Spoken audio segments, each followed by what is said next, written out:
Peace. This is Wise for Wise Words Media, and back at y'all with another Top 5 Tuesdays. This week, we're going to do Top 5 Tuesdays Fantasy Football Edition. With fantasy football right around the corner, a lot of us have drafts coming up in the next few weeks. I got one draft coming up this week in one of my leagues.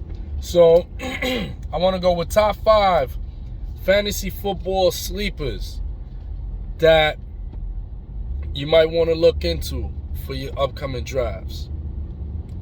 So I'll start with, and this is in no specific order. This week is no specific order.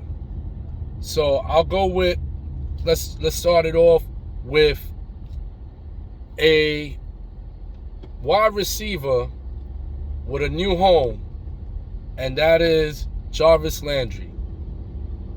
Jarvis Landry is going to be playing with the New Orleans Saints this year. And one of the things that is going to be different for Jarvis Landry this year is that he's going to actually be playing with a quarterback that throws the ball often, and that's Jameis Winston. You know, Jameis Winston, for those of y'all that was playing fantasy football a few years ago, Jameis Winston, when Jameis Winston was with the Buccaneers, that man was letting it go. And whoever had Mike Evans that year, Mike Evans and even Godwin were killing monsters, especially Big Mike. Mike Evans was a monster. And that's because Jameis Winston lets that thing go. So what's going to make Jarvis Landry even more appealing is that you have Michael Thomas coming back. And that's another sleeper too, because a lot of people looking at it like, oh, Drew Brees ain't there, and so Thomas is going to fall off. Nah, Thomas is going to get his, man. Again, Jameis Winston lets that cannon go, and Thomas is going to be out there. A lot of attention is going to be there. You're going to get a lot of the slants because they're going to put Jarvis Landry as a slot receiver. Landry's going to get a lot of love at that slot receiving spot, especially off play action with Kamara in the back. Jarvis Landry's going to eat a lot in New Orleans. So watch out for Jarvis Landry. That's one of my sleeper picks for this year. Next, I'm going to go with Javonte Williams, running back of the Denver Broncos.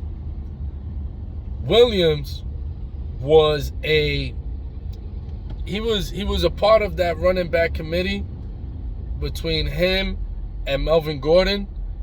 But as the season started to wear on, you started to see Williams was starting to get favored.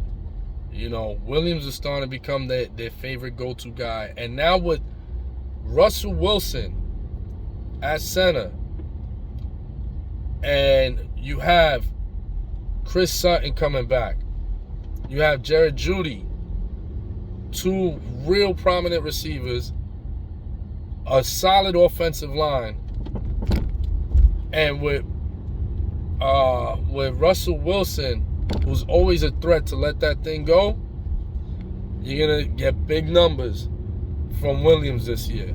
Williams is going to be a sleeper. I don't see him high on many draft boards and mock drafts. I don't see him high.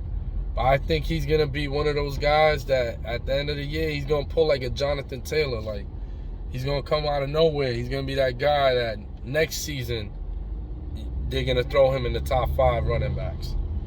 So I think he's going to have that type of big year. Next, I'm going to go with Jets, just end the season. The New York Jets, their tight end, and it's not C.J. Uzomah. I think Tyler Conklin is going to be a problem this year. Tyler Conklin, at first, they both signed Conklin and C.J. Uzomah during the offseason. CJ Uzomah just came from a Super Bowl. So he was the highly touted acquisition at tight end. However, Tyler Conklin is the one that's starting to get he's picking up a lot of the offensive weapons, offensive targets out for the Jets. The Jets have been using him more than CJ Uzomah. CJ Uzomah's been used more as a blocker. And Conklin has been a go-to guy that they've been going to. So reports in Jets camp is that they really like his chemistry, the way he's flowing with the team's offense. So I think at the tight end position, he's going to be a sleeper this year, especially if they get back Zach Wilson early in the season. Zach Wilson is going to rely a lot on the safety net. And the safety net is the closest person next to him, which is usually the tight end. The tight end or a safety deposit to your running back. But I believe at tight end, they're going to be putting Tyler Conklin to be taking a lot of the offensive reps. And Uzomah's going to be used. Uzomah's going to be used in the offense too, but I think he's going to be more for blocking. And Conklin has shown to be the one that's fitting into their offensive schemes more. So I got Tyler Conklin at 3. 2, I have the brother of one of my favorite players in the league. He's a rookie, so people don't really know much about him. But if you've seen him, if you watched a little bit of college football last year and you saw him in Georgia, I'm talking about none other than James Cook, the brother of what's his name, the running back from the Minnesota Vikings. So Dalvin Cook's brother, James Cook. Now Dalvin Cook, I had him on fantasy last year, and those of us that had him in years past, assassin, right? James Cook, same gene pool. He is an assassin. Very good, very quick. Georgia had a successful season last year, and he was one of the big pieces, one of the main pieces of why they had a successful season. James Cook is a bulldog, and what you're going to see is they have a pretty deep running back committee, and yes, Singletary is their number 1 for now. But watch, James Cook is going to cut into a lot of his snaps the same way that A.J. Dillon cut into Aaron Jones snaps, and the same way that Tony Pollard cut into Ezekiel Elliott snaps. I predict you're going to see a lot of that happening in Buffalo, where James Cook, they got themselves a really good running back. And James Cook is going to take a lot of Singletary's snaps. So expect him and expect them to run a committee with Singletary, Cook, and even Moss. Moss is going to be in the mix. But I already see Cook is going to bump Moss, and then he's going to cut into Singletary's position. And if he kills the way that he did in Georgia, Singletary may even take a back seat and look for another home. He's that good. So I got James Cook at number 2. And number 1, my number 1 sleeper this year is a wide receiver playing for the Baltimore Ravens, and Rashad Bateman. Rashad Bateman was drafted last year to be the number 2. The pair were Hollywood Brown, and he was supposed to kill because he was supposed to be a speedster that was going to get a lot of one-on-one coverage, because they knew it was just going to be Hollywood Brown and Andrews getting the ball. So Bateman was supposed to kill, but he got injured, And then towards the end of the year, he finished a little strong. And he showed flashes of him being able to take that #1 spot. So Hollywood Brown ends up finding a new home. Hollywood Brown is now with the Cardinals. And spotlight's on Bateman now. Bateman is going to be the #1 receiver. He's going to be the primary target, and he's going to get a lot of passes from Lamar Jackson.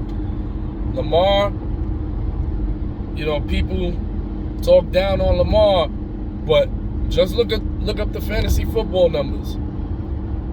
Men lie, women lie, numbers don't. James Andrews kills in fantasy football. Andrews is one of the best tight ends in fantasy football. Look him up statistically. Look at Hollywood Brown. Last year, Hollywood Brown, it was hurting me leaving Brown on the bench. But my wide receiving core was stacked. But it hurt me leaving Brown on the bench because I would look back and I'd be like, damn, Brown had 25, 30. He used to air the ball to Brown. And now, all them schemes that were targeted for Brown, Rashad Bateman's going to get those. And I expect big numbers from Bateman. He's going to be another 20-plus guy every week. I think on a bad week, he's going to have 15, 18 on a bad week. Because they're going to be going to him a lot. So, that's my 5 right there. You got Landry. You got Landry. You got Cook. You got Conklin, Bateman, and Javonte Williams. And I'll just drop off with one last, a bonus honorable mention is going to be Matt Ryan. Matt Ryan last year didn't have a Matt Ryan-like year. His numbers weren't that good. He was only giving you 25 a game, 20 a game, struggled at times, was only giving you 15. But look what Ryan was working with. He had no offensive line. He had no running game. Even though they were able to salvage a running game with the emergence of Cordero Patterson. But Patterson is not going to give you much from the line of scrimmage. Patterson gives you a lot when he switches up the looks. When he goes wide receiver, kills you for 20, 30 yards, then put him from the line. So when you mix up the order with him, that's when he killed. But just on first down, Patterson in the back, he wasn't doing much. Mike Davis was abysmal last year. So, and last year he also had no weapons. No weapons. So no offensive line, no weapons, and no running back. The only weapon that he had last year was a rookie in Kyle Pitts. And he was still able to get Kyle Pitts 1,000 yards. So I feel this year, with the upgrades in all 3 of the above mentioned, he has an upgraded offensive line with his new home in Indianapolis, playing with the Colts. He has a solid offensive line. He has a top tier, one of the best running backs in the game. And in Jonathan Taylor. And he's got the weapons again. You can use Taylor. And he's got Michael Pittman. Who Pittman is another sleeper. For those who don't really believe in Matt Ryan, all right, Pittman's going to have a crazy year this year. So that's another fantasy football guy you can pick up, Pittman. But Pittman did all right last year, so I wouldn't really count him as a sleeper. But those are my sleepers.